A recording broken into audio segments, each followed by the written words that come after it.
everyone, I'm here to read to you our story of Jack and the Beanstalk.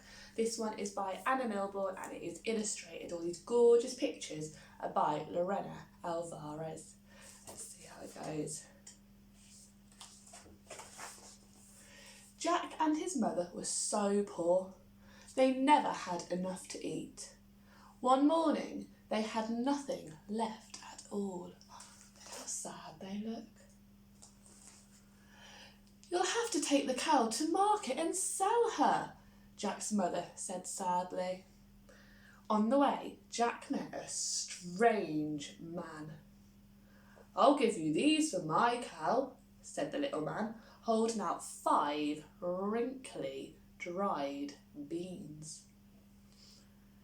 "I need money, not beans," said Jack.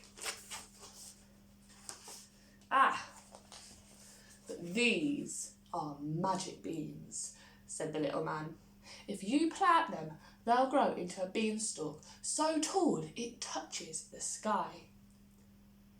"Amazing," said Jack. He gave his cow to the little man and took the beans and ran off home. But when he got home, he was in trouble. Big trouble. Look, his mum is saying, "What have you done?" "Jack, we need money, not beans," cried his mother, and she threw them out the window. Poor Jack. He went to bed hungrier and gloomier than ever. What were they to do? In the morning, even his room seemed gloomy. His room seemed gloomy? Just a minute. Look. Outside, his window was a giant beanstalk, so tall it touched the sky. The little man was right, thought Jack. He scrambled onto the giant beanstalk and climbed up and up and up. See how tall it is. And there, at the top, he found a giant castle with a giantess in front of it. Jack gulped, and then his tummy rumbled. "Excuse me," he called out. "Please could you spare me some breakfast?" The giantess picked him up. "My husband munches and crunches little people like you," she said. "I'll give you breakfast, but you better be gone before my husband gets home." Wonder where he is. Maybe he's at the hairdresser's. Maybe he's chopping down trees. Could be at Tesco's. She whisked Jack inside and set him down next to an enormous crusty loaf. Breakfast had never tasted so good. But then,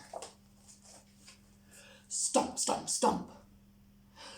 "Quickly, hide in here." The giantess stuffed Jack into a pot just as a giant strode into the kitchen. "Fee, fi, fo, fum, I smell the blood of an Englishman. Be he alive or be he dead, I'll grind his bones to make my bread." Oh no.